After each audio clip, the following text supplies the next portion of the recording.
때문에 거꾸로 한국사 이번 시간에는 발해의 성립 과정에 대해서 살펴보도록 하겠습니다. 먼저 고구려가 멸망하고 나서 고구려의 많은 백성들을 당나라는 중국으로 끌고 가게 되는데 그 중에 일부가 영주 지역에 이정되겠죠. 영주 지역에 흩어져 살고 있었습니다. 그 중에서 이제 대조영과 그의 아버지 걸걸중상이 있었던 거죠. 대조영과 대중상, 걸걸중상은 송말 말갈인이라고 중국 기록에 되어 있습니다. 당시 영주 지역에는 그 고구려 유민과 말갈족뿐만 아니라 거란족들도 살고 있었는데요. 거란족은 고구려 멸망 과정에서 당나라 편을 들었던 사람들이죠. 당이 신라에게 고구려 멸망에 도움을 주면 대동강 이남 땅을 약속했듯이 거란에게도 이 지역을 약속한 것으로 보입니다. 하지만 신라에게 그랬듯이 당나라는 거란족에게도 약속을 어기게 되는 거죠. 이런 와중에서 이제 거란족이 이 일대에서 당나라의 독립을 선포하면서 반란을 일으키는 거죠. 그러자 이제 당은 뭐 주변에 돌골족 등까지 동원해 가지고 그들을 진압하게 이릅니다. 진압작전을 나서게 되는데 이때 이 혼란 속에서 이제 그 고구려 유민을 이끌고 말갈족들을 거느리고 대조영과 대조영의 아버지 걸걸중상 그리고 말갈족 주장 걸사비우는 고구려의 옛 땅으로 도망을 치게 되는 거죠. 이동을 하게 됩니다. 탈출을 하게 되는데요. 요하를 건너면서 세력이 제법 세진 것 같습니다. 그래서 이 요동 지역에서 요하 동쪽 요동 지역에 옛 고구려 부흥 운동을 하고 있었던 군대들이 여전히 있었던 것 같아요. 그래서 그들 세력과 말갈족 세력을 규합하면서 세력이 더욱더 커집니다.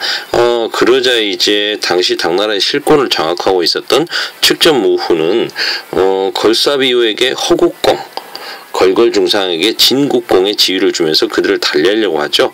왕이 되려고 했던 이 두 사람이 그 뭐 공이라고 하는 신분의 관리라고 하는 관직에 뭐 연연할 필요는 없겠죠. 그래서 계속해서 그 관직을 거부하자 당나라는 이제 그들에 대한 진압을 결심하게 되는 겁니다. 유민들에 대한 진압을 결심하게 되는데 거란족의 반란을 진압하고 이제 우리를 쫓아옵니다. 추격 부대는 거란족의 거란족 출신 이해고라고 하는 자가 이제 쫓아오게 되는데요. 대조영 세력은 여기서 이제 꽤 세력이 커졌는데 이들과 싸우는 과정에서 말갈족 주장이었던 걸사비우가 죽고 대조영의 아버지 걸걸중상도 죽게 됩니다. 이런 위기도 있었지만 대조영은 이 두 세력, 말갈족 세력과 고구려 유민 세력을 합쳐서 계속해서 고구려의 옛 땅으로 이동을 하는 거죠. 이동을 하면서 이제 천문령이라고 하는 곳에서 이해고가 이끄는 당나라 추격 부대를 격파시킵니다. 격파하고 이제 더 이상 여기서 뭐 이해고만 겨우 살아서 돌아갈 정도로 당나라 군대는 참패를 당하게 되죠. 당은 계속해서 대조영 세력과 싸울 수는 없었어요. 왜냐하면 이쪽에 있는 돌골 세력이 만만치 않거든요. 그래서 주변에 이렇게 싸워야 될 나라들이 많기 때문에 이들만 계속 싸울 수는 없는 상황.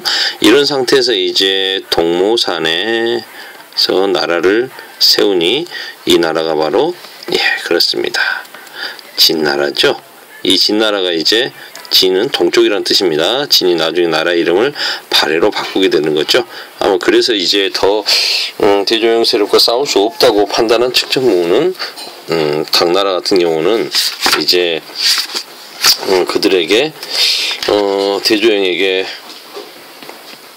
뭐 이렇게 발해 군왕이라고 하는 그런 책봉도 내리게 됩니다.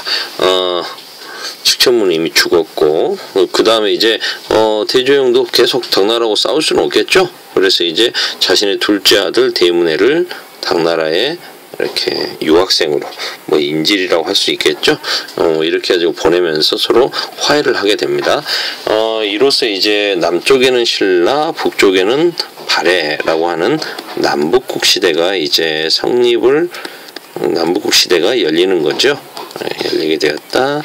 그리고 이제 고구려는 668년에 망했으니까 고구려가 망한 지 뭐 30년 만에 다시 이제 고구려를 계승한 나라 발해가 만주의 주인으로 등장하게 되는 겁니다. 오늘은 여기까지 해야 되겠고요. 그 다음에 이제 문왕편을 좀 다시 한편 별도로 만들어 보겠습니다. 오늘은 여기까지.